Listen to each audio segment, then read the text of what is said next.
Sometimes the weight of the world just feels completely overwhelming. Like there's so much pain out there, there's so much wrong. How can I do anything to make a positive difference? How can I maintain hope when everything is falling apart? Does that sound at all familiar to you? Because if so, I'm sure that you also know that there is hope and there is light, and you want to live a life of joy, purpose, wonder, and connection. And maybe you're just feeling a bit stuck and you're not sure how to get there. Or no matter how many good things you try to connect with, it always comes back to the bad news on social media, on the TV, the bad news being shared, how terrible it all is. But you know there's something beyond that. And if so, this episode is for you, and listen on for a very good vibe. Because the really big challenge here is, how do we balance it? How do we feel the pain of living with an open heart? How do we stay real and true while there is so much that hurts in the world? And how do we balance that with our joy, our celebration, music, love, connection? Well, in this episode, I am very delighted to introduce you to my dear friend, Roaman, who is a self-proclaimed artivist, an activist artist, and one of my best friends in the world, a truly inspiring man. And we are going to share and navigate the journey of creativity, activism, joy, pain, how to balance them, and how to really show up more fully for the world and for the transformation and the hope that we all come here to embody. And my friend Roaman, Roaman, he truly is an embodiment, an example of living with purpose while standing between those two states of joy and pain. Some of the things that you will learn in this episode is how to be an open-hearted, creative human, even in a really painful world. How to turn your pain into purpose through creativity. Why you need to embrace your unique gifts to make beautiful impact in the world. And really how to stay open to life even through the biggest of challenges. So if you're ready to be inspired to transform your pain into creative good, then you are in the right place, and this episode is for you. I'm your host, Nathan Maingard, and welcome back to We Are Already Free, the podcast where misfits from the mainstream stop worrying how bad it all is out there and instead get inspired and informed so they can focus on being the change and finding their tribe and living a beautiful life together. When you hear the words, we are already free, what comes up for you? Acceptance. Change.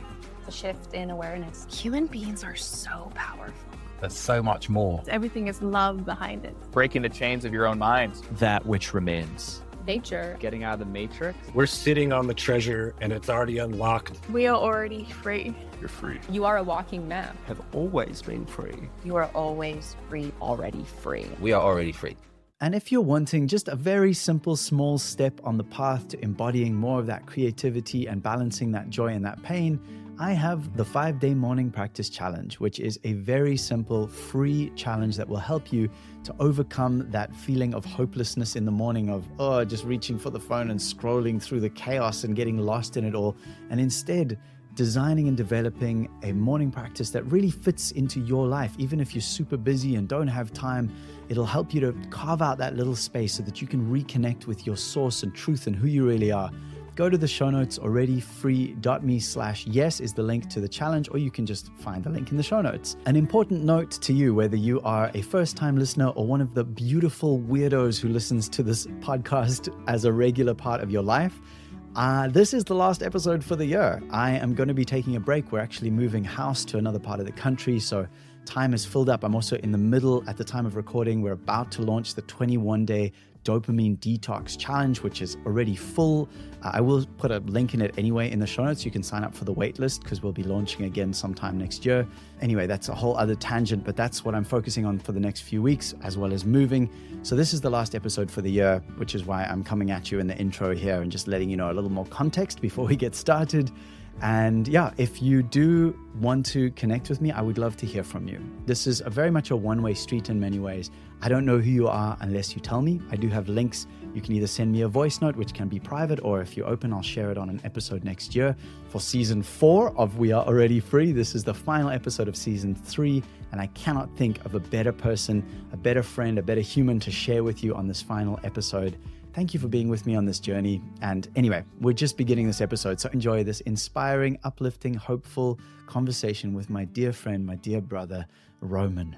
that's part of the question I ask myself about social media generally is, can we really, like talk about escaping the matrix? And I know that's kind of an extreme term, but you could say it in another way. You could say like living a free life, living a conscious life, living a life connected to the values that actually everyone I know shares values of wanting to have good quality friends around, community, family, wanting to feel like we have good quality food and water and all these wonderful things.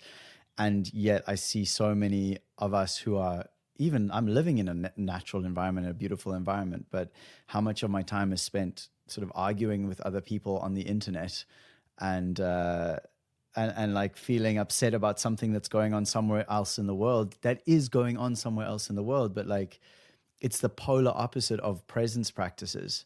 Like where this morning, for example, I was sitting out on my deck and the sun was just starting to rise. And I woke up at 2:30 in the morning for some ridiculous reason, and I just couldn't get back to sleep. So I was like, well, I'll just do a morning practice then. So I was sitting out, and as it was getting lighter and lighter, I was watching, there was this bent over sort of little flower stems, and on each stem was a row of dewdrops, of raindrops, like just along each.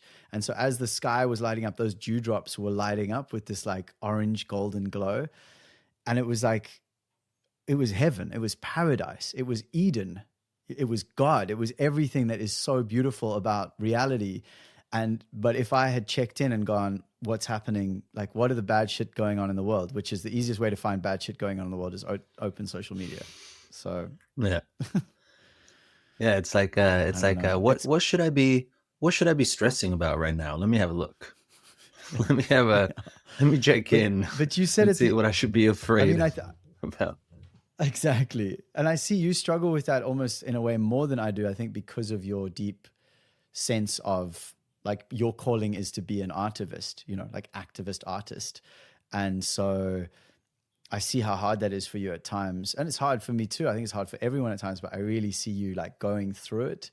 And you said to me recently when we were having that chat about like, where should we put our attention? And is it okay that some people, for example, don't have the bandwidth or the desire to be talking about Palestine, whereas in your case and in many others, like that's the only thing we should be talking about.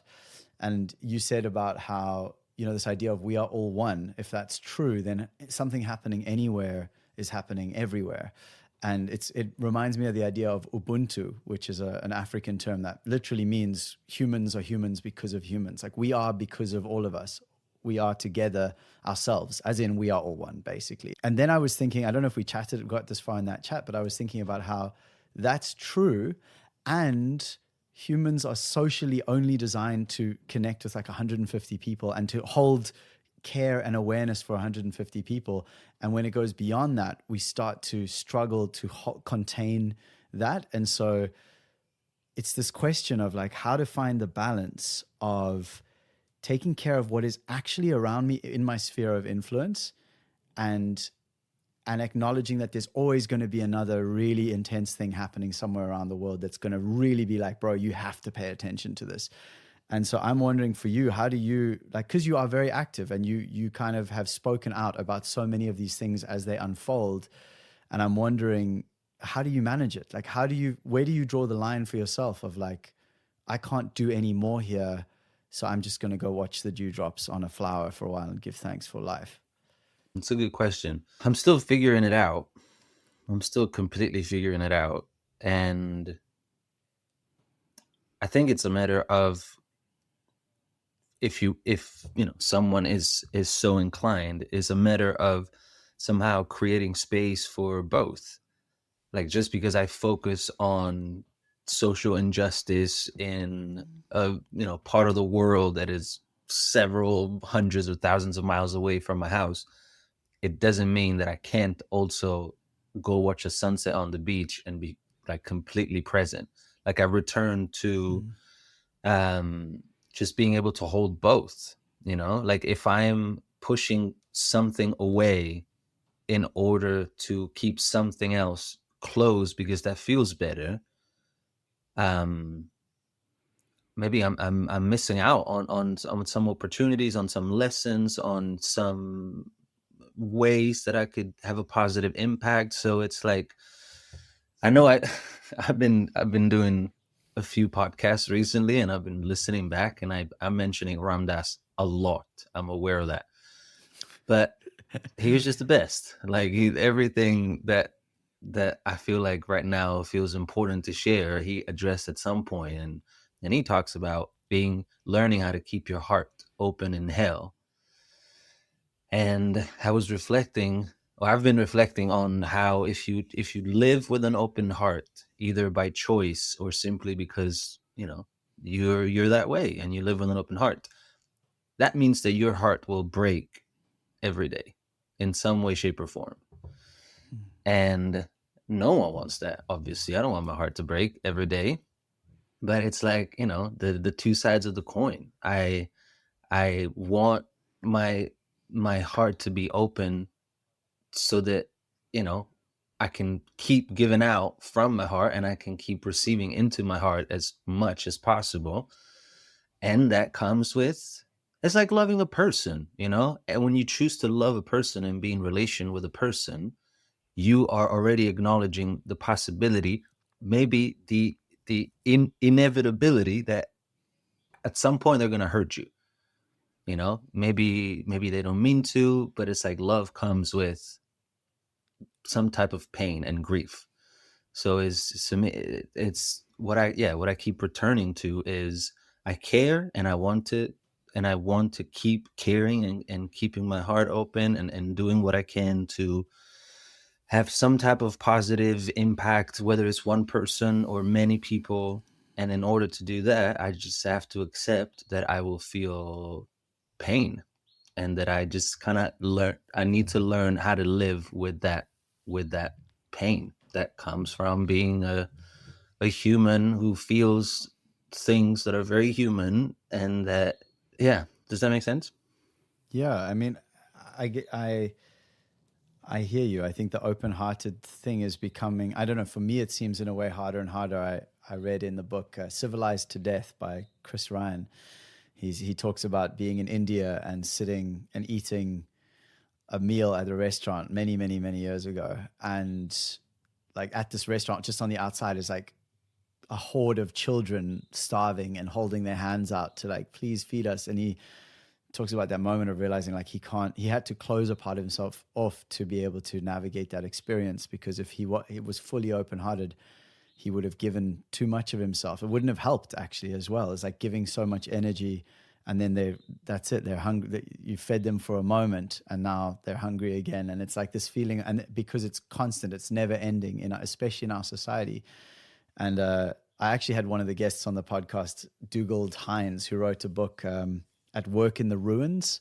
And his basic premise is that we're at the end of it's too late. He used to be an environmentalist for many years, an activist, an environmentalist. His whole thing was like, we've got to, save the world, save the planet. And he's like, I reached a point where I realized we've gone beyond so many of these markers that we're like, we just have to stop this, before this, or it's too late. And he's like, we've gone way past. And the question he was asking was, people keep talking about saving the world, saving the planet. He's like, but are things worth saving the way that they are now? And so his focus now is more that we are already in the end of a civilization. It's happening, it's collapsing. And then the question he asks is, what is worth doing? What is worth working on in the ruins? Like, what is still worthy of care and attention and love? And I think to what you're saying, it's loving. It's staying with an open heart, loving all of us as we navigate what is an incredibly painful ending of times, which is obviously also a beginning, but the ending is fucking gnarly. Like there's no escaping how raw and rough it is. And I think your music helps, like which is like that's the reality, is that the light and the love and the music and the messages, they help to make sense of everything. I get what you mean, and I agree. Like I've had this conversation in the past, like maybe the best thing that can happen is that we go extinct or that our society crumbles. Like we're not, and we're about to we don't have to go here, but we could get into a massive tangent that borders like fringe science. But I was thinking, I was thinking, how weird is it that we're the only species on planet Earth, as far as we know, that is unnecessary and almost obsolete? And if we disappeared, the natural world would actually not only not end, but be better because of it. Like if the bees disappear, we're fucked. If this one little part stops existing, like there's a domino effect of like everything's gonna die. If we disappear, everything's great. And we've seen it like during COVID. Like after 2 weeks of us being locked in our homes, there were like dolphins in Venice and like deers and walking around the street. So I thought, well, maybe what if we're going into fringe science, and I'm aware of it. These are not things that I believe. These are things that I think about because I'm very open-minded and very curious. But I was like, maybe we're not from planet Earth. If everything that is indigenous to planet Earth is working together, and we're the only ones, not only that we're not working together, we're just destroying everything. Like maybe we're not from here. Like just how now there are billionaires that want to go to Mars and colonize Mars.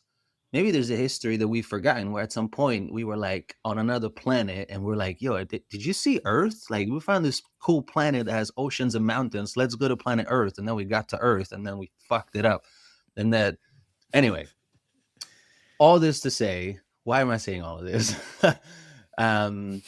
Yes, that maybe we've gone too far and maybe maybe it's too late. And what I'm saying is maybe that's not a bad thing. Like we're not as important in the grand scheme of things as we like to believe. Like obviously I care about the people that I love and it's beautiful that we're on this planet and there are friends and families and beautiful things. But in the grand scheme of things, if we are a disease in a way as a society on this organic living being called planet Earth, the best thing, and you realize, fuck, we're the disease. Well, maybe we need to, get ourselves out. And maybe that's the most loving thing we can do. And I don't want anyone to suffer. I don't want any post-apocalyptic like shit show. But I do think about this. I'm Legend. Parallel. I'm Legend. And parallel to this, I when you were speaking, I kept getting the image of someone living in a really beautiful home, very tidy, very clean. Everything's in the right place. Everything works. Then you walk out of your house and the entire city is completely trashed, like just trash and garbage everywhere. It stinks and it smells. Now, if you're not aware that the whole town is covered in trash, well, it doesn't matter. Like you're not aware of it. You're in your clean, nice little home. But the moment you become aware of it, I guess you have a choice. It's like, I can't clean all the trash in the city, but I can sweep in front of my front door. I can pick up some plastic here and there. Or like the children. When I was in South Africa in Cape Town, I kept getting, my heart broken by these little children that would come to ask for money. I can't feed all of them. I can't save all of them, but maybe I can feed 2 or 3 for one meal. And so that's again, the learning how to live with both the pain and the love. Like a part of me was like, I'm glad that I could offer a little something that is not changing this child's life, but right now he's fed and someone is taking care of him. And there's a bunch of other children that I wasn't able to feed, but it's just too much. So it's like a little bit of both.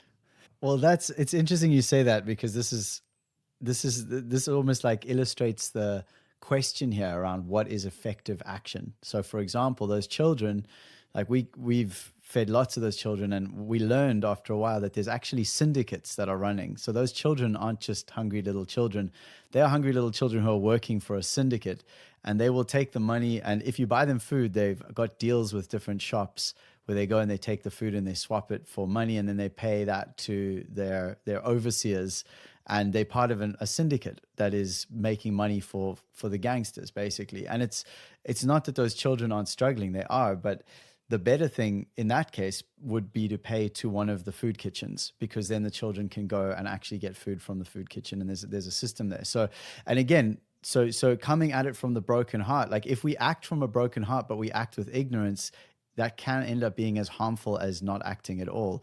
And so it's this is part of what I'm wrestle with, is how to, because that's what I really admire about you, is you take assertive action, like where you're very courageous to like stand up and say your piece on social media and trust that what you're saying, or hope that what you're saying is going to have a positive impact on the other side. And that's where I feel kind of stuck in a way, is especially when it gets out there into the distance, is asking like, what is the appropriate action here? How can I really be of service? And what is really worth doing at this time? Even, and as you say, maybe feeding the kid in that moment, like giving them the money. I mean, that's it. They probably get a little bit of cash from the gangster for like having a score from the tourist, and, you know, they get to like fulfill their job for the day. And yeah, it's interesting you talked about Ramdas, because I feel like he illustrates this so well in some of the ways he speaks around being in the most rough situations, like sitting with terminal cancer patients and being like completely shattered, like just heart, just broken, completely brutal experience. And at the same time, feeling completely at peace and in awe and just like loving the whole thing. And that's the part that I keep coming back to. And not to say not take action. Again, like we've discussed before, I'm taking action in ways within my community that feels appropriate for me. But I think it's that feeling of, I think what I see you doing really well is inspiring people to take action on something. And at least that's what you've done for me, like we've discussed before. It's like, I resonate with some things that are just as important to me as currently Palestine is to you and to many others, that are, in my mind, as brutal and as rough and as unacknowledged and as real. And so I can take action on those things. And that's really what the gift of that lovely conversation we had recently was, that for me. And so, yeah, I'm curious to hear your thoughts on this. And then I want to move into, I really want to chat with you about your music and about this arc that you've been on, because I think that is, it ties into what we're talking about now. It's like, what is the action each of us can take as individuals? Like, what is the most important thing for each individual to take action on? But I'm curious to hear your thoughts on what I've shared. Yeah, we were joking before we started recording about how some of the conversations we have privately we should have recorded, because they're so good. And the one that you're referring to, for context, I posted something on Instagram about using our voices and taking, actions to create positive change. And Nathan messaged me to share how he felt about it. And we had a beautiful conversation where there was some polite disagreement, and we were, sharing our different point of views. And at the end of it, I really liked that at least for me, the thing that stood out was, yes, some people might feel, not everyone is going to feel as passionately about what I feel passionate about. So maybe what I can do is not try to encourage or push others to use their voices for the things that matter to me, but to use their voices for something. Like, as long as whoever you are, whatever you do, as long as that you're doing something to create some type of positive impact or positive change in the areas that matter to you. So for me, again, could be social justice. Right now, Palestine, Lebanon, Congo, Sudan, calling out the bullshit with funny songs. For other people, it could be animal rights. For other people, it's the environment. For other people, is I'm going to feed the homeless people in this block that I live on. Like that's all needed. That's all necessary. So our conversation helped me reframe also how I do my artivism, because I don't want people to feel judged or feel bad about, not doing as much as I think they should be doing about the things that I care about, because it's completely personal. It's my own perception. But as long as you're doing something, like don't live in your own little bubble while like the world is literally and figuratively on fire, and you're just walking around with your like sipping water, like yeah, you're carrying all this water, and people are literally like in flames. So yeah, it's just be like it's that dude on fire looks like he needs someone to bring him some water. Yeah, exactly. Like, why are they being so obnoxious, screaming while I'm just trying to have a good time? Like, dude, it makes me think of the story, and I love what you said, by the way, and I just so enjoy that. I think this is my hope for conscious communication, or for real like sharing love even if we disagree, which I think has become so rare in this world today, is that so often when people disagree, it becomes an identity association of like, you think I'm a bad person, therefore fuck you. And what I'm loving about our relationship is one of the many things is that when we do disagree, we can have actually a really epic chat about it, and I take so much away from it. I'm hearing you also take away. You just reminded me, there was a story of this dude. I don't know if you ever saw this, but this guy like basically dug a hole through a mountain. Like he was in some little village in, I don't know exactly where, maybe India or something. And the school kids really struggled to get to the school that was kind of over the mountain. And so this guy spent like 10 years or 15 years, some stupid amount of time, just him and a little hand tool digging a path through this like valley, or however he did it. I remember seeing the photos and being like, and imagine if someone had gone up to that guy when he's halfway through and been like, you know, you really should be focusing on the Amazon right now. It's burning and they need you. And it would just be like, oh shit, dude. So I love what you've shared there. I think there's such an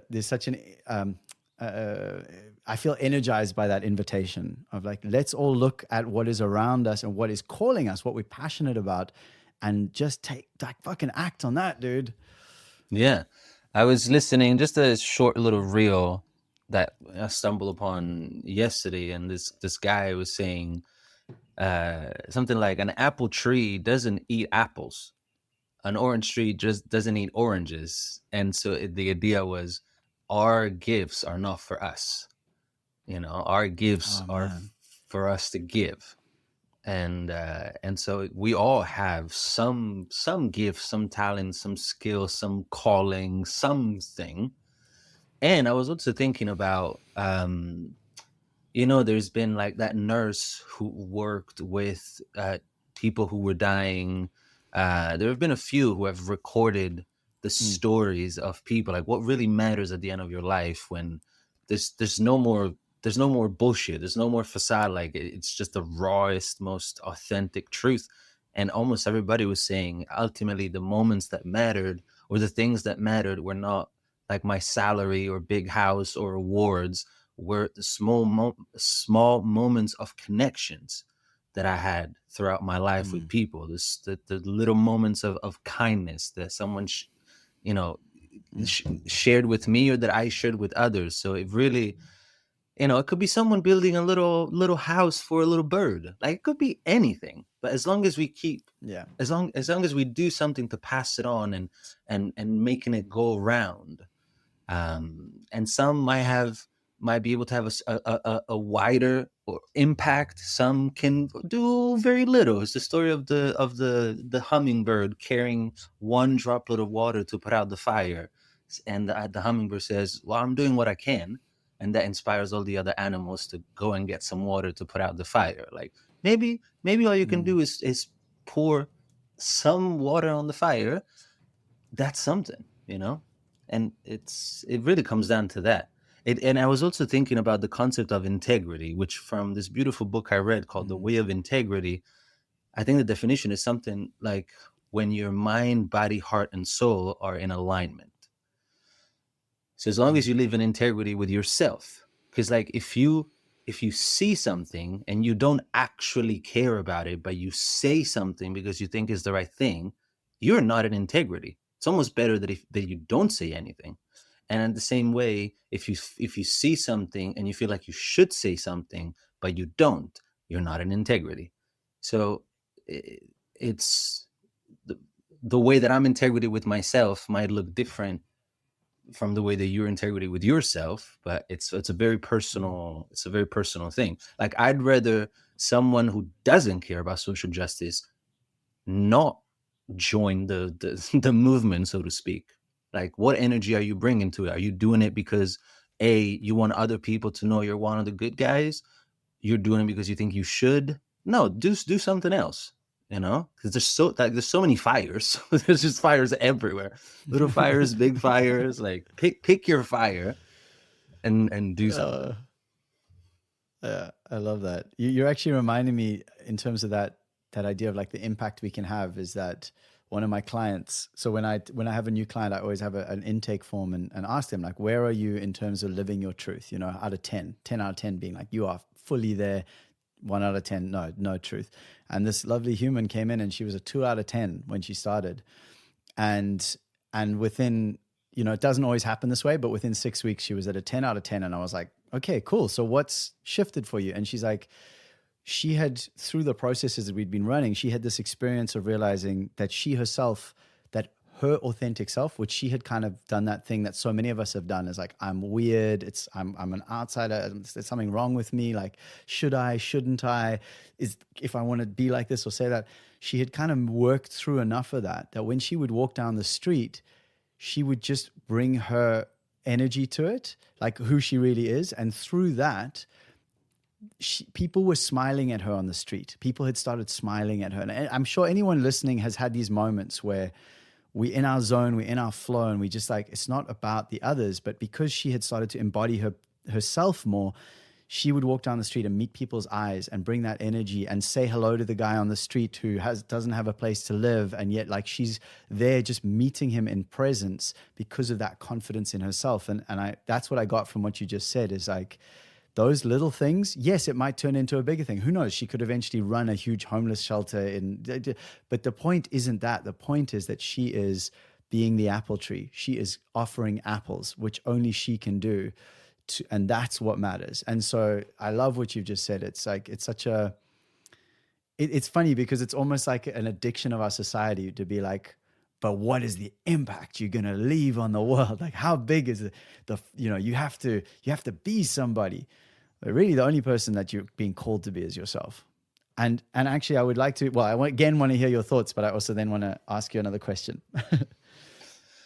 Well, the reflection that was coming up was also, and I think it's a beautiful thing, that we really never know who we can inspire, encourage, comfort with our words and actions. Like, I was thinking last year, I was going through a rough time, and this woman from Costa Rica, or living in Costa Rica, I think she was from London, lovely middle-aged woman. I remember seeing her at a couple of my shows. She said, I do this kind of like healing or this kind of reading. I'll be happy to offer it to you if you're open to it. I said, absolutely. I love that. So we had the whole session, and I remember meeting her at some point over the last few years. And so we had the whole session. And then at the end, she said, I wanted to thank you because 10 years ago, I had just moved to London and I didn't know anybody. And I was feeling very lost and very alone. And I somehow came to one of your shows.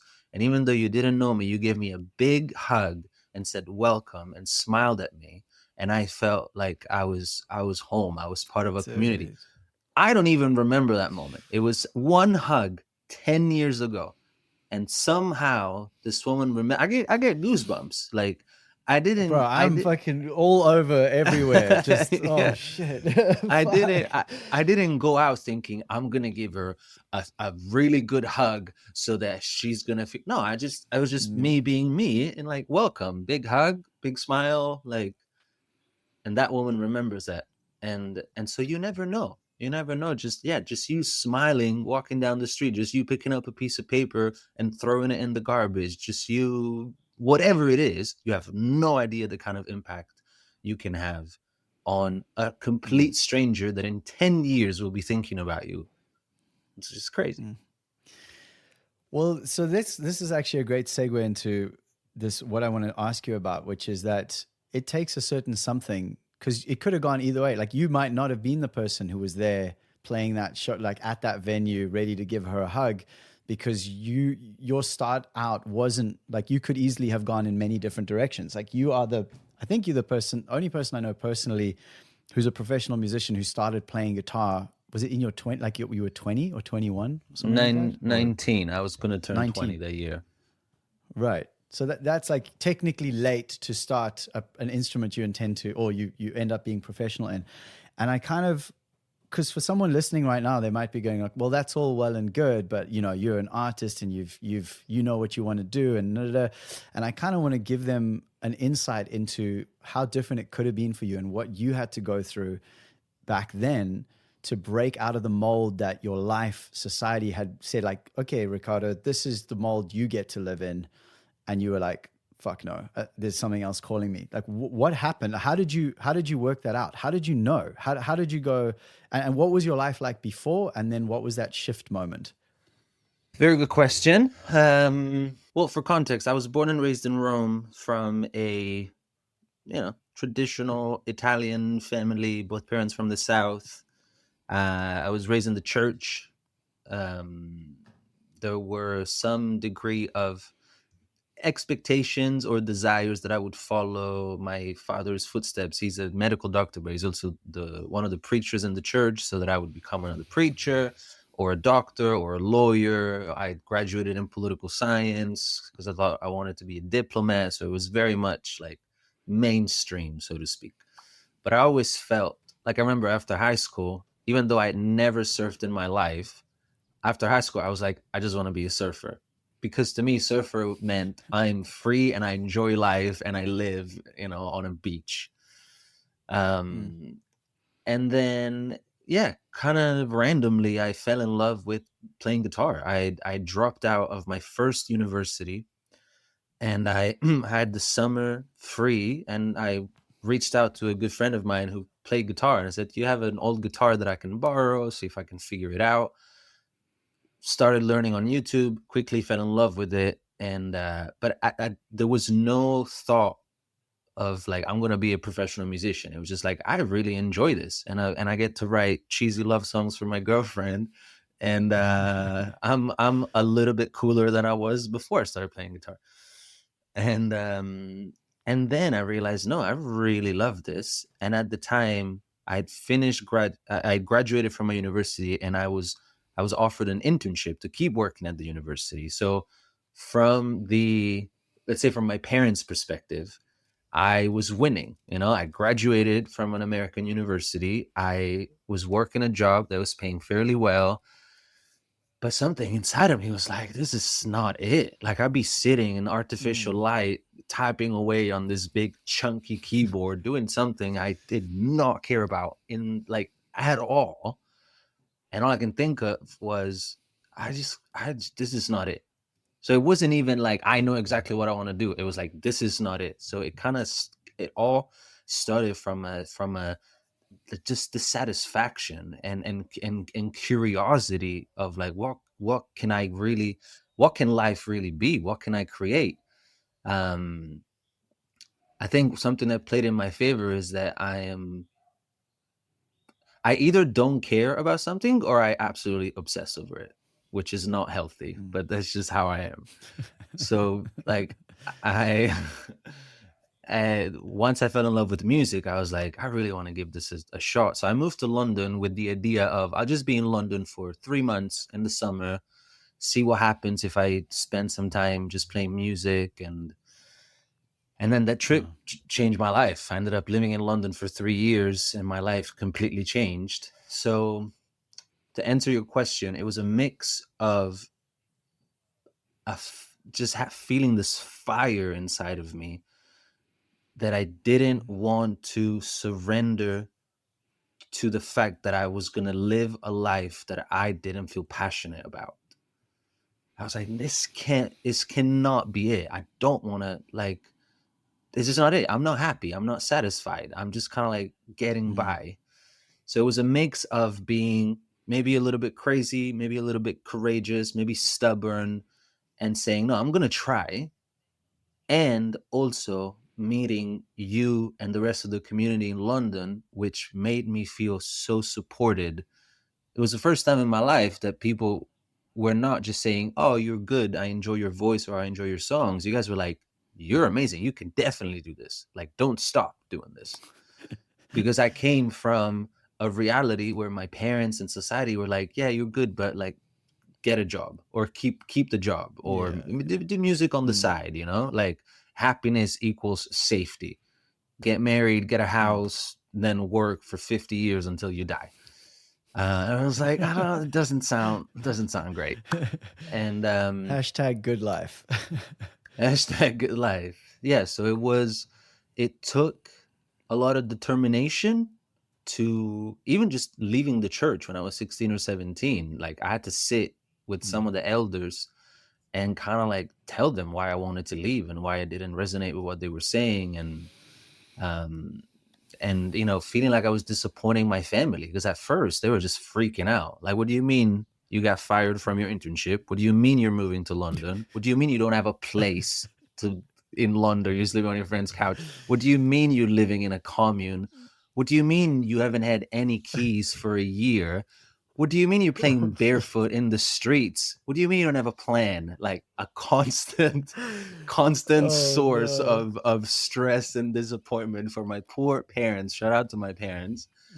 But there was always a voice inside of me that honestly just said, keep playing. Just keep playing, because even if it doesn't work out, which was a possibility all along, even if it doesn't work out, at least you'll know you really tried. Because for years, I didn't know if it was working out. In fact, for years, I felt like it wasn't, you know? But there was always this like, keep playing, keep playing, keep playing. The more you do it, the better you get at it. The more you do it, the more you'll find your voice. The more you do it, the more you find your style. The more you do it, the more you get the support of people. And the more you do it with some degree of selflessness, meaning I do this, yes, because I love it, but also because I see that what I share and how I share it has a positive impact on people. That's some serious karma points, you know? And then life, again, you don't do it for that reason, but then you see like in the physical reality, the fruits of giving. Because there are two main energies, the giving and the taking. You're either a giver or a taker. And sometimes we are a little bit of both, you know? But doing something with this idea of, this is my gift, this is my offering, I would be doing this anyway because I love doing it, but I choose to do it and put it out there.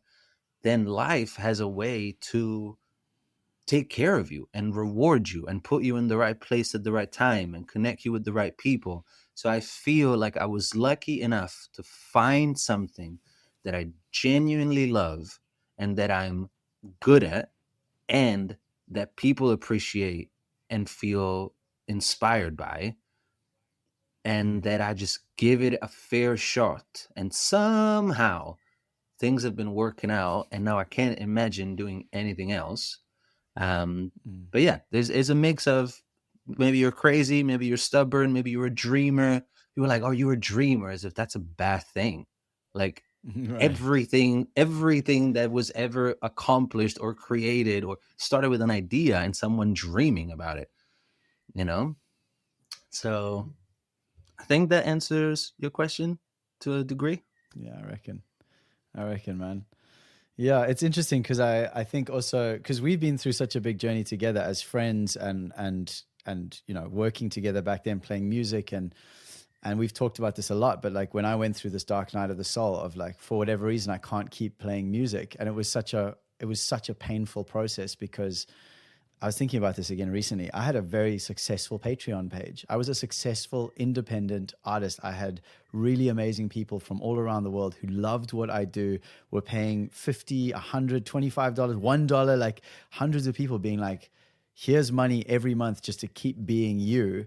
And I was like, I can't keep doing this. And that was such a fucking mind bending. Oh my God, this is so, like, how can I not continue? And you said something to me a while ago that really touched me. Because I didn't know that you'd had that experience, but you said, because I was kind of saying, I don't know, I felt like I gave up on my music career and this whole thing, even though I know that I didn't, because I've had a calling to step up and serve people as a transformational guide. And even saying that now still feels a bit cheesy because it's such a popular thing now, life coaches and transformation and coach this and coach that and money mindset and all these different things. But like this calling has been calling me for so many years, and I ignored it because I was like, no, I'm a professional musician. That's my identity. That's who I am. That's what I do.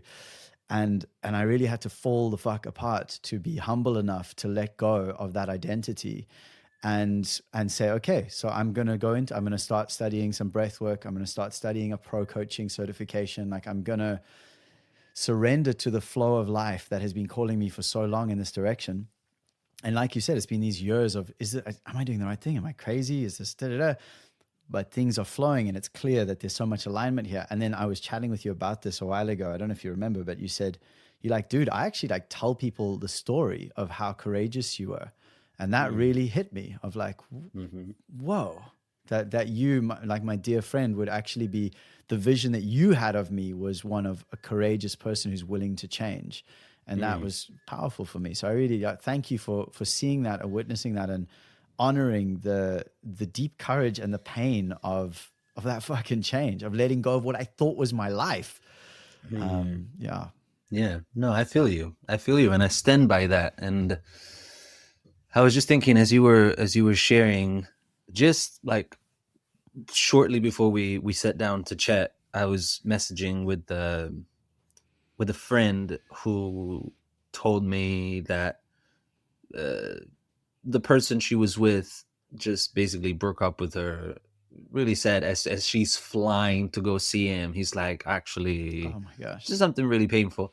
And I haven't replied properly because I told her I had to do this, but I replied properly. But when she told me that, a part of me obviously felt her pain. Like, that sucks, that really sucks.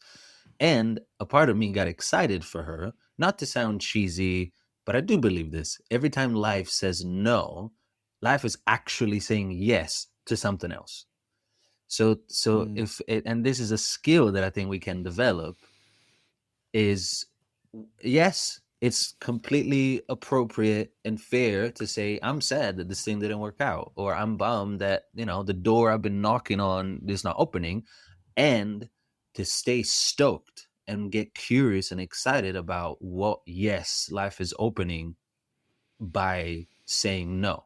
And to me, in her case, for example, was, well, that just means you're one step closer to meeting the person that will choose you and will love you the way you want to be loved. And for you was, you're not just meant to be a musician. Definitely keep making music, but here's all these other ways that you can integrate in your offering to have even a bigger and more profound impact. And I see that, and it's not easy to start again. That's why I have a lot of respect for how devoted and dedicated I know you are to your offerings and your craft and your studies. And I think it's amazing, because you could have been stubborn to the point of not listening to life, being like, have you considered these options as well? It's like, no, I'm just gonna be a musician, and maybe that it would have been even more of a struggle, and you would have missed out on all these other ways that you're helping people. Yeah, man. I think the reason I thought of that story was around this idea of purpose, because I think the way that you went about it is so courageous. Like, what came up is when you were talking, you were so clear. You were like, even though you didn't know the way or the how or whatever, you were just like, I got to keep playing music, and I cannot live that life that's been like I've been signed up for without my consent. There's a different way for me. And you stepped into that courageously. And I want to just offer this to anyone listening who's like, yeah, but I don't know my thing. It's like, you do have a purpose. You have a why. You and I have done that work together of Simon Sinek's Find Your Why. I run purpose processes with my coaching clients now. And for me, that was such a big turning point in that, because at that time I was going through that change.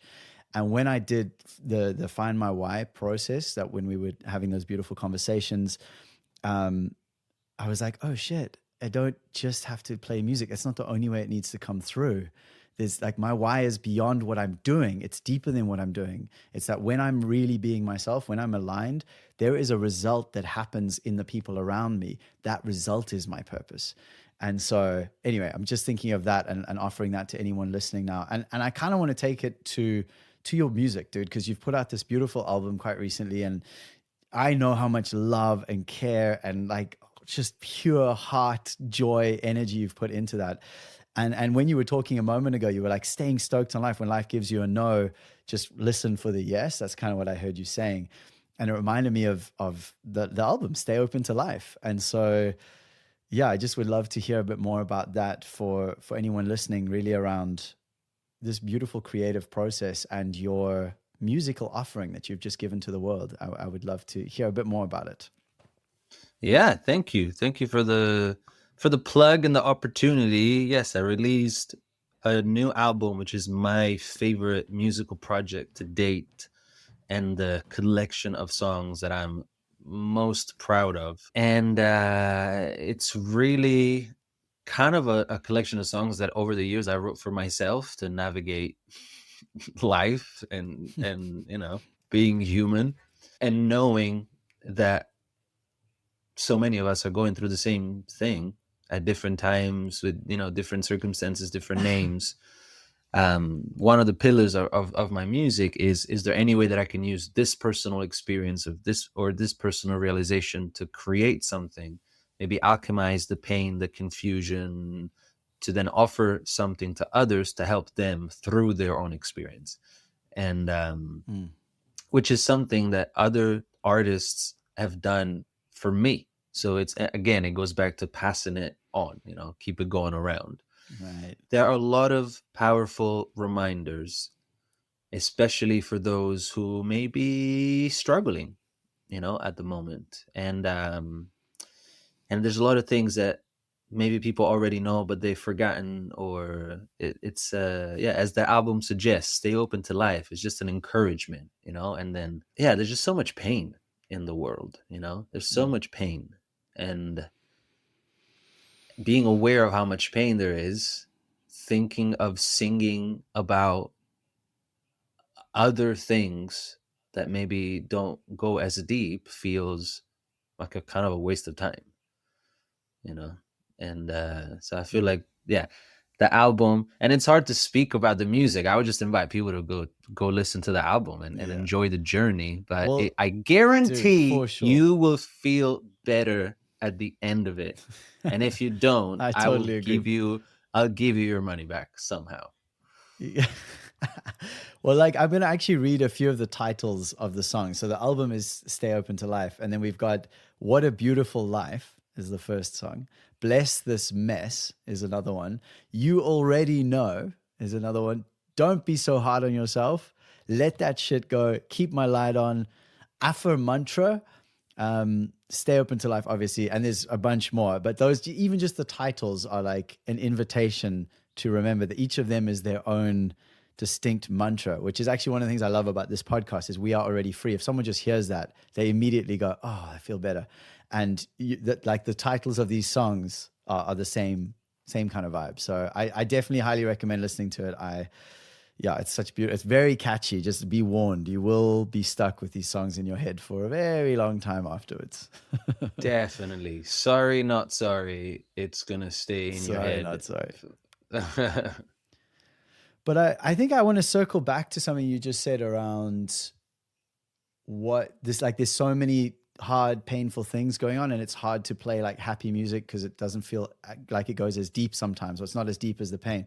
But I would challenge you on that, because it reminds me of sitting in circle with the honey coin and with plant medicines and in these healing spaces where I've had these experiences where I'm literally in the most pain, like emotionally just sitting there with my head in a bucket, like purging out just all the pain and feeling like I'm never going to come through this.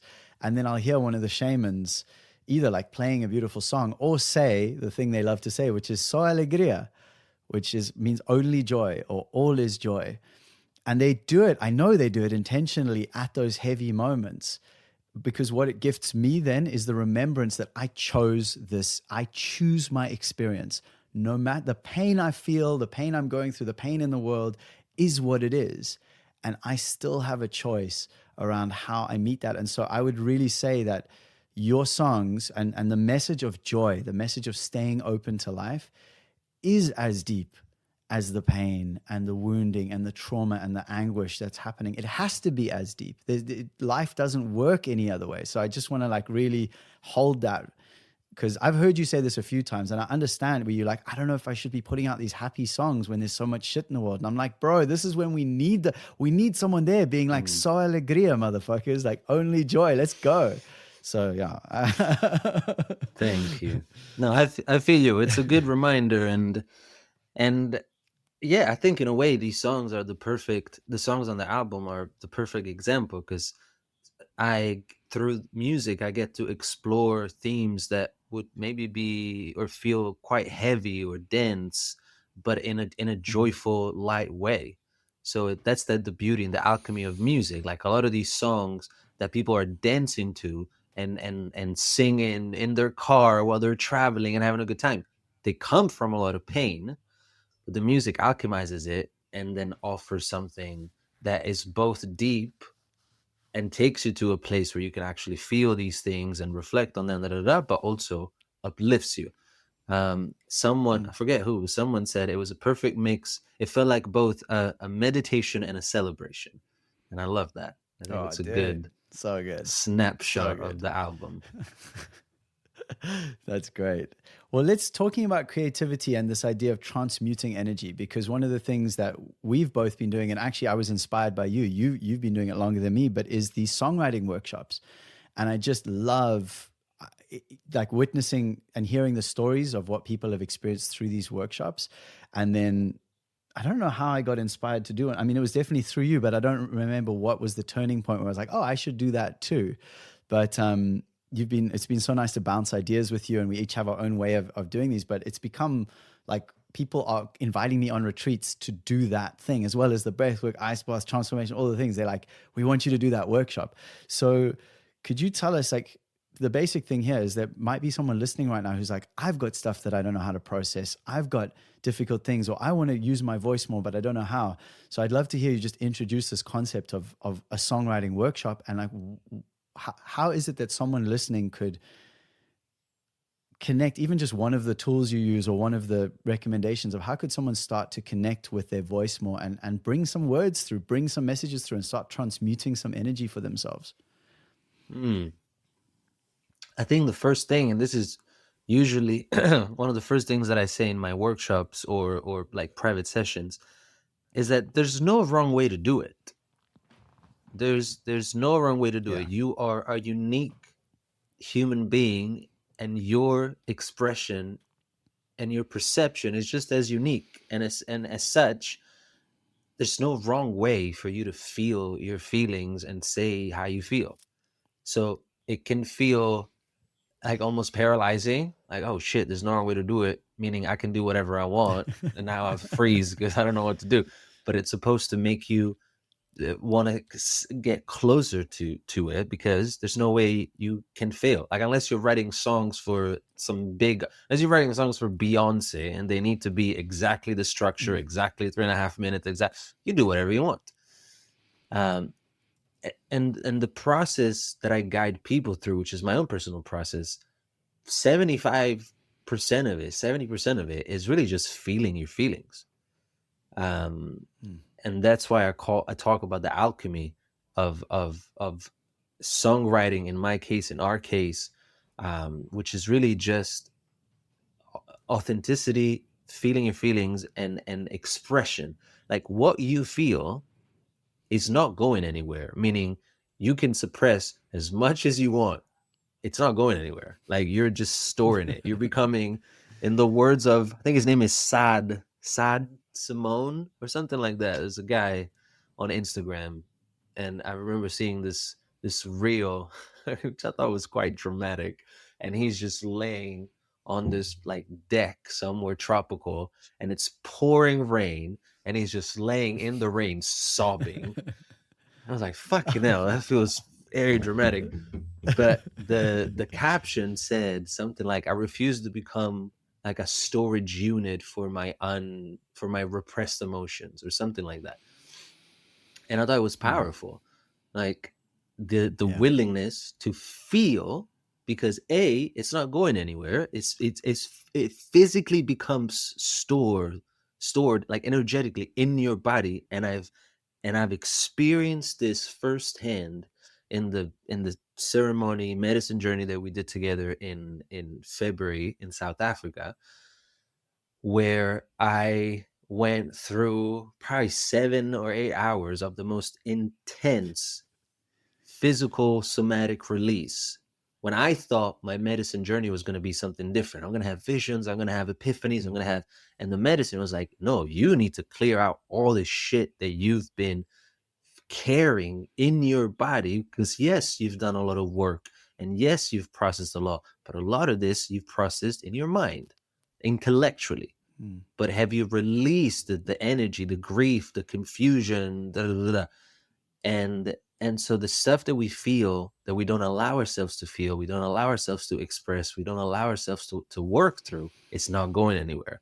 And you think you're fine, and then one day you go home and your partner makes you some pasta, and she put too much salt, and next thing you know, you're screaming at her even though she's done nothing wrong, because you have this like, I mean, yeah, anyway, I was going to talk about the thing that we said we wouldn't talk about, but people sometimes explode.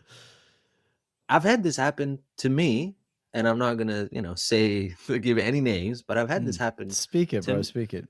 No, it's simply like people that I was very close to and that I thought would be in my life forever, that one day just exploded like a volcano and told me all these terrible things that they thought and felt about me, which I was completely unaware of. And it's because a lot of these things were not voiced, were not expressed, were not put on the table. So everything's fine, everything's fine, everything's fine, everything's fine.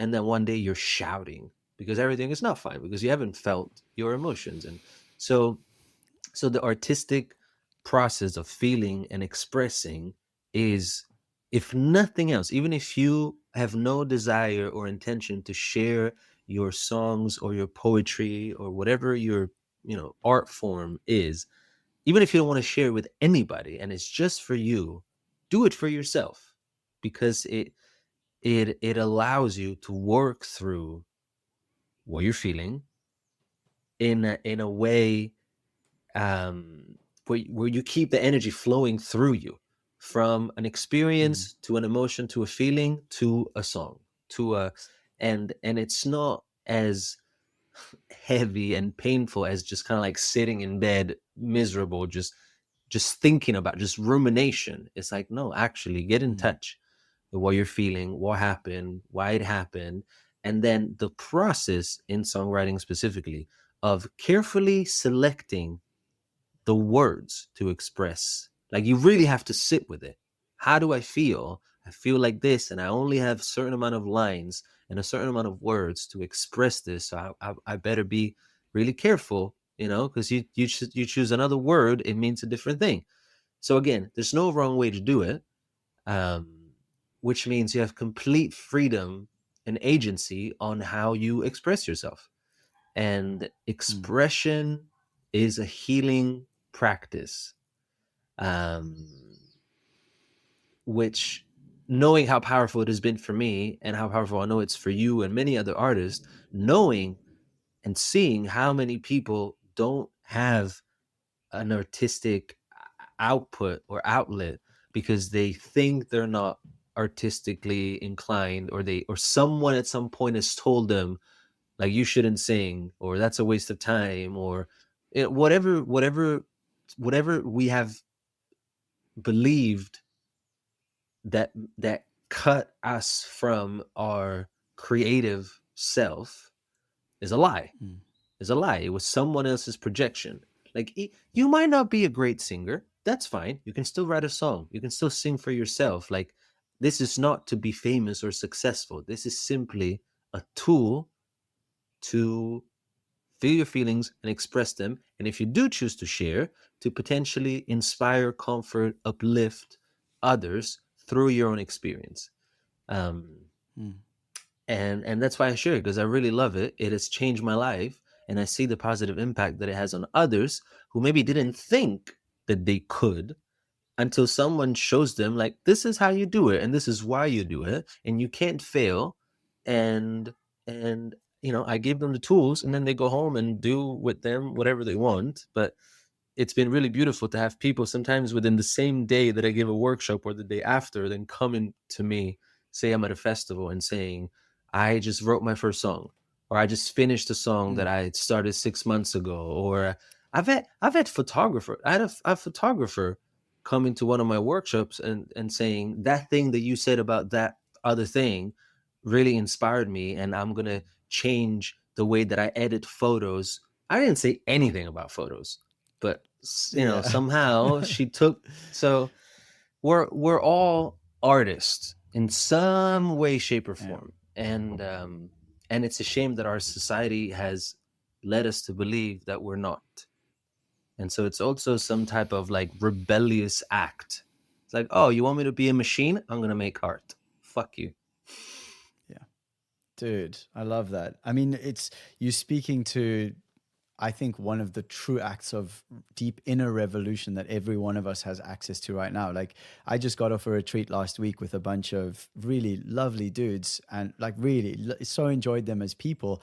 And they come from corporate backgrounds. Like, these dudes are, they've heavy hitters, big business owners, like businesses that make millions of dollars a year. Like, really, they operate at a level that is out of my world. I have no familiarity with. And I took them into this workshop, and I've done it enough times now that I know when they get that nervous look in their eyes of like, oh God, I'm not a writer. I don't know how to do this. I write, like, I can draw stick men, and I write at that level of writing. That's one of the things I heard someone say. And next thing, I think even that same guy, dude, he was done with the song that he wanted to write, because I guide them through. It's a transformational process. So we use the hero's journey, and there's like, I've got a particular kind of aim that I've got for them. And I hadn't even finished talking, and he's like, I'm done. I was like, what? And he showed, and I went and checked it out. Because I say to people, they go off and they spend, some time just writing alone once I've given them all the prompts and kind of the setup. And I said, if anyone wants to talk to me, call me out. And he called me over. He said, I just want you to see, and I read, and he's like, what do you think? And I read through it. I was like, dude, you did it. There's nothing else. And again, exactly, I echoed what you said.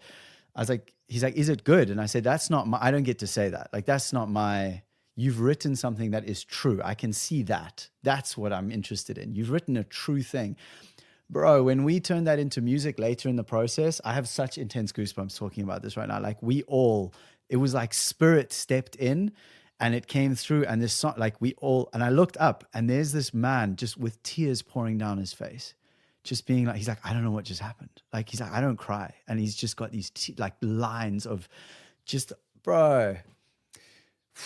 So yeah, I think what you said is so important. We are all artists. We are all creators. And so many of us have this little child inside, locked away, this creative little being that's just like, I've got stuff to say. I've got things to draw. And that child is like, no, we don't do that here. That's not allowed. So yeah, I really encourage anyone listening to check out your website. I'll put it, obviously, link in the show notes, and they can get a private session with you if they like, or come to one of your workshops, etc. And I just so encourage that, like, so encourage it. And if someone doesn't feel drawn to songwriting or writing in general, then dance. And if you don't want to dance, then paint. Like, I'm a songwriter, and later in life, I realized how much I love to dance, and how sometimes I feel even more free when I dance, because I haven't associated a role or a job or a persona with like, I'm a musician, I'm a singer-songwriter, I need to be good now, people are looking at me. But when I dance, no one cares that I'm dancing. So I can be as weird and as like, give me a djembe. Like, the other day we went to the beach, and there was this drum circle here in Ibiza, and I was just dancing, and it felt good. And I'm not trying to, the beautiful speech by Alan Watts, like, the point of the dance is not to get anywhere on the dance floor, it's just dancing. So do whatever it is, do something. And maybe it's not songwriting, but like, find your way. Maybe you just want to throw black paint at a canva and scream. Do that. That sounds great. I want to do that, as long as you're not just holding it in and pretending that you're not feeling, because it's like, at some point you're going to explode. And you might, like, do it for others, because you might say something or do something to hurt someone you love because you didn't take care of the shit that you're carrying. So it's not just for you, it's also a kindness that you show to others. Like, I want, again, we go back to Ramdas. The only thing I can do for you is work on myself. And this is a part of it. You know, making sure that I don't become a storage unit for for unexpressed and repressed emotions, because I don't want to live on the edge where you just move something in a way that I don't like it, and now I'm mad at you. But really, I'm not mad at you. I'm just mad at something that happened 7 years ago that I never processed. And another thing was, and this may sound super obvious, but when you were talking just now, I had this like epiphany. Generally speaking, men struggle with feeling and women struggle with expressing. And I say this from my own personal experience. Like, men sometimes really don't know how to feel. Like, I think I was reading something by my friend Nick Warner, who's a great man, great coach. I don't know if he prefers the word coach, but he's a real one. Shout out to Nick. And he'll say, if you ask a man how he feels, he might not know what to say. If you ask him, what do you think? He'll have an answer. So the job or the calling is for men to really learn how to feel, and for women to learn how to express. And I'm not saying this in a judgmental way in any way, shape, or form, but so much of my friends and my sisters, their struggle is using their voice. And it's painful because society has made them feel that way. Shut up. You're just a woman. Your opinion doesn't matter. You don't know what you're talking about. Don't be hysterical. Why are you so emotional? Like, whatever it is. And so it's a shame, because on one side you have people that don't know how to feel, and on the other you have people that feel but don't know how to express. So we're all wounded in our own way. And I do believe that art in any form is a very healing tool that we should give more space to as individuals and as a society. Dude, and I need to 100%. I need to plug in my laptop. Just a second. Oh shit. Okay. I'm still here. Yeah, well, I was gonna say, because you can still hear me and the people listening can still hear me. The point of this idea of it being revolution or a rebellion, I think, is that it has a real, it's not just, yes, it helps us to process and release the things we're holding on to, but also then once we've cleared the channels and like the darkness has come out, because often that's, for me anyway, and I speak for myself, but I know for a lot of us, when we're holding on to that shit, it's got to come out. Like, it has to, the pain has to come out, and we got to let the pain out until we're ready to return to joy, basically. And so, and for some people, their music is always going to be a bit sad, but in that sadness is also joy. And what you made me think of, and I think we've spoken about this before, but was this guy Mark Henson's art, the Paintbrush Warrior. I've actually brought it up. I want to see if I can screen share it with you, and tell me if this works. And so anyone who's watching this on a video on YouTube would be able to then see this. Can you see that? Not yet. Okay. My laptop is a little bit slow because it was dying. Oh, something is happening. It was dying. So basically, you've got this for those listening to the audio. Yeah. So for those listening to the audio, there's basically a man with a paintbrush and a palette in his hand. And behind him is just like nature and birds and beauty and colors and rainbows. And he's pushing his paintbrush across the canvas that he's standing on. And where his paintbrush hasn't been yet is like skulls and prisons and guns and war and handcuffs and pain and destruction. And it's this idea that being a paintbrush warrior, being an artist, is not just a nice to have. It's how we imagineer a different reality, even when we're living in a really shitty one, which in many ways our society is a shitty society right now. It really is. But how do we how do we keep hope? How do we keep getting out of bed and taking action, helping to feed the people on our block if we don't see anything other than what is currently around us? And that's what art can do, is it can show us a dream and show us a vision of that there is a different way possible. And to me, that is such a key part that any of us can choose. And that's what I think for me, the workshops I'm doing with people is to support them in owning their hero's journey, not just focusing on the hard stuff, but how does the hard stuff help you to be stronger, more resilient, more open-hearted, and use that to create, to push that paintbrush across that painting, across that canvas, so that you can create a different way. And so, yeah, that's kind of what you were sharing around being a rebel, being this act of rebellion. I think it is so deep and so important that we do all learn how to imagine a different way of being. And again, just so appreciative for the work you're doing with all of that. Thank you. Yeah, I love the concept that artists, I guess, are people who allow themselves or push themselves sometimes to see a different reality, maybe a reality that is not real right now. Like if you look out and you see, pain, war, destruction, like if you're able to only see that reality, you won't even get out of bed. Like what's the point? Dude. Everything's fucked. You know? Yeah. But being able to have a glimpse of hope, or to see whether it's a silver lining or just a possibility, like there's an element of delusion. Some artists are also delusional, but like in a positive way. John Lennon singing "Imagine all the people living life in peace," totally delusional. That will never happen, and that's just the nature of reality. Like it's the duality, you know. There will always be people that want peace. There will always be people that want war. But he changed the world in his own way with that song. So, and I was also just now thinking about Michelangelo, the sculpture, the famous, I mean, he was more than just a sculpture, and there's a story, I don't know exactly how it goes, but he was walking around with his students, and at some point he stopped and he pointed at, I think it was just a block of marble. And he said, "Wow, look at that beautiful angel." And his students looked at just this block of marble, and they were like, "What are you talking about? It's just a block of marble."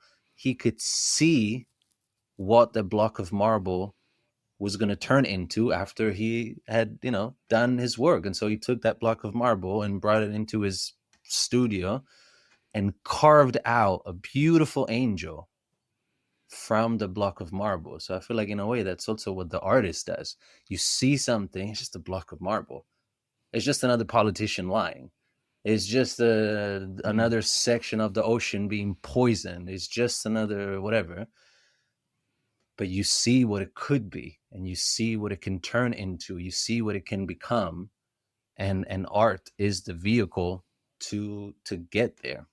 Because otherwise, life it's just so grim. You know, if there's no art, if everybody was just in line doing what they're told, and like, let's all jump off a cliff together. There's no point in being around. It's just so grim. So yes, please, more artists needed. Yeah, I think even the Dalai Lama said that the world does not need more successful people, and I think he was meaning successful in the way that our society views success. He said it needs more artists, healers, teachers, creators, poets. And so, and I believe that fully, absolutely. Cool, man. Well, I would love to ask, and you've been asked this before because you've been on the podcast, but whatever comes up for you when you hear the words, "We are already free." Oh, okay. We are already free. All comes up is just a lot of joy, really. The way you phrase it, it's like it's an inescapable fact. Like, you didn't say we are going to be free after we do all these things. It's like we are already free. It's like the most powerful reminder. It makes me think of that story of Ramana Maharshi when he says, man is like someone who's sitting in the shade, being all like nice, cool shade, gets up, goes and sit in the scorching sun, and then starts stressing out about the fact that he's too hot and tries to find his way back to the shadow when he was in the shade all along. you know, and it makes me think a little bit of that. So it's a powerful reminder that points me back to that part of my being that has always been free and is always free.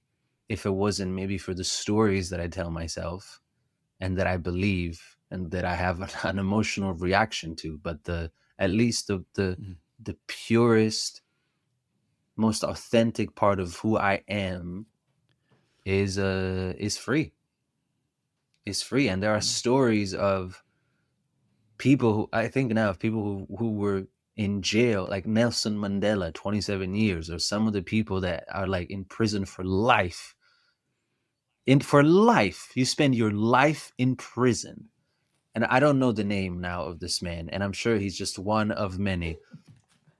But this man who is I think he's been on death row in the States for like his whole life, and he will die in prison, who had an awakening in prison, and he's now writing inspirational, motivational books to help people find that freedom within themselves. And he's most definitely not free. Like he's in a penitentiary.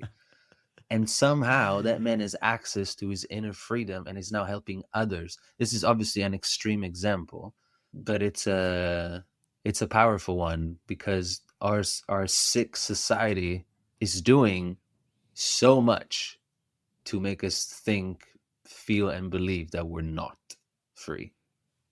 Because, you know, a human being who's aware of the fact that he's free is a dangerous one, you know, and in a good way. Profitable one. It's not. It's not a profitable one. It's a dangerous being, someone who is free and acts from that freedom and an empowerment that comes with I'm a free human being and I have full agency on how I live my life. And you know, if everybody was like, you know what, we don't need to go to work, let's all come together in that I'll meet you in that open field and we're going to figure out how we're going to do it together from now on, outside of the so-called matrix. That's not good for them, you know, whoever's running the show.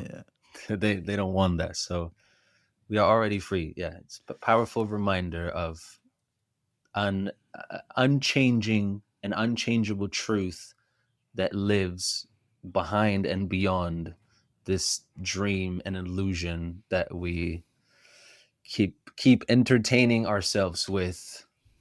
Don't know if anyone's told you this, but you have a way with words.